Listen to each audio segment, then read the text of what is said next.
generate your post. Please. Thank you. There's a lot you may know about me. There's probably nothing you know about me.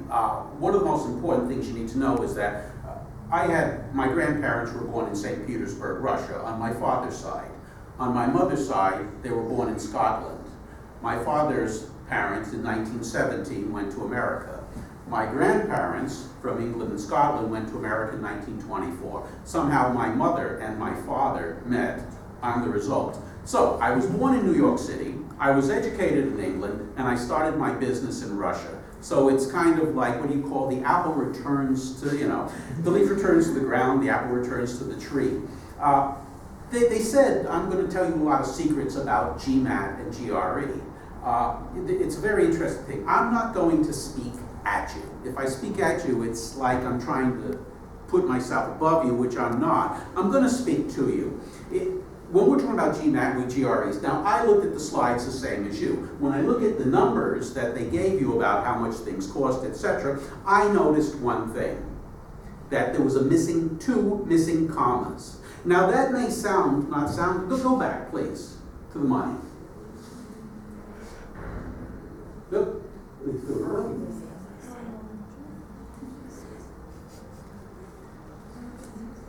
Wow, look at all you guys do.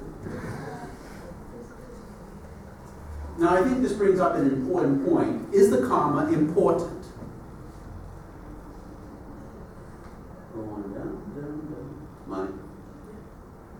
It's all about click. There you go. When in doubt, click through. When I look at the slides, it's fairly important for me to take.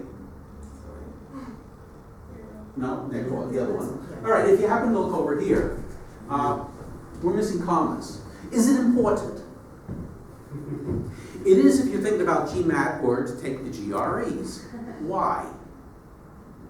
Well, first of all, because if you look at both exams, the GMAT, you look at the GRE, they have math sections, they also have verbal sections. There's writing sections, and when you start talking about writing, we're talking about English. But they focus on two very different things. Now, if you're very good, and the most important thing, the greatest secret I can tell you is you must know who the hell you are, what you are good at, and what you are not good at. Now, if you're not so good in math, then you should probably take the GRE. If you're better in quantitative analysis and math, take the GMAT. Now, I'm going to tell you why I say that afterwards. Here, we're actually looking at very specific universities. I'm talking about MBAs and Masters of Sciences in Business and Management in general. And this is really important because when you understand who you are, it tells you immediately which exam you should focus on. First of all, if you want to do an MBA, do you have to do GMAT? No. There are still 1,100 business schools now, and the number is growing, that will accept the GRE.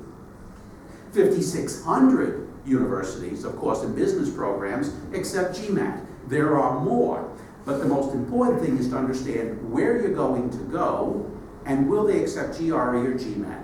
If you're very good in verbal, well, are you good in lexis, vocabulary, or are you good in grammar? Most Russians are very good in grammar. Their weak part is vocabulary and lexis.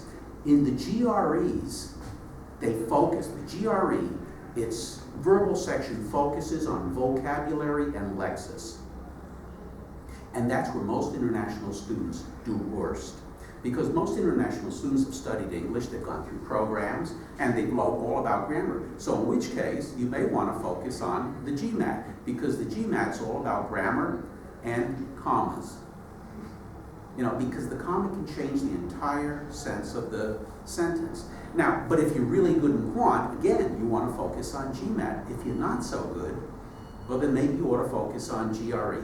This is the important point I'm trying to make. You need to know who you are.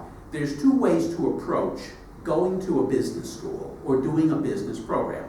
There's the 6P method and there's the PFM method. Have you ever heard of them? No. Well, the 6P method is all based on prior planning prevents piss poor performance. So if you sit down and you try to plan out exactly how you're going to approach getting into a business school, you will do much better than if you rely on the PFM method, which is pure fucking magic. It does not exist. And too many people approach going to a business school using the PFM. They seem to think that the process is streamlined, that the process is not. If you go back a couple of slides, you'll see where you were talking about GMAT or GRE, and you should have letters of recommendation, you should have business experience. No, further back. Keep going. What work? Ah, there we go. Now, if you really look at this, it looks like it starts with GMAT and GRE. It doesn't. That's one of your last considerations. Where does it actually start? If you look at this, it really starts with getting yourself experience.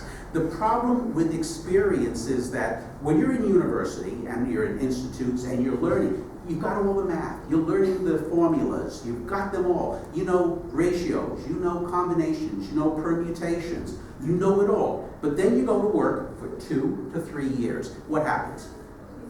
Like your friends. You forget. And all of a sudden, a lot of people say, but I was really good in that, and then you want to take the exam. Well, it goes on to say, during that 2 to 3 years, first of all, you try to ask yourself, what kind of experience are you getting? And in that 2 to 3 years' time, you will also know that maybe your priorities have changed. So who has 2 or 3 years work experience here? Me.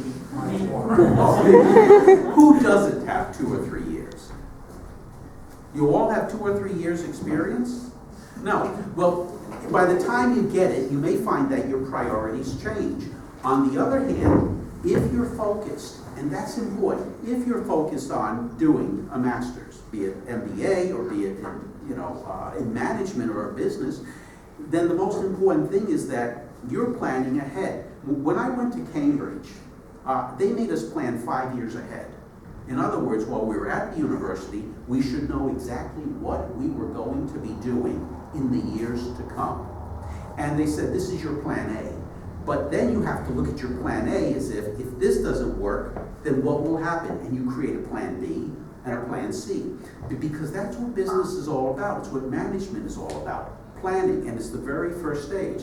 So, if you're going to plan to do a master's, and we said, let's go with that 6P method, and I'm saying the most important thing is yourself. You see, the universities represented here are in America, they're in Canada, they're in the UK, and they're in Australia.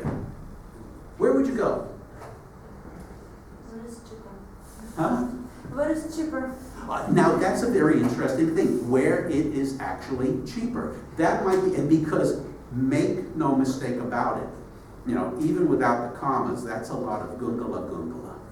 Now, when you're thinking about where it's cheaper, there's a real good reason that you might want to do that. Lots of students drop out. Lots of students drop out. They pass the GMAT, they get the experience, they have the letters of recommendations, they do the CVs, they have the letter of motivation, but they drop out of the program. Do you know why?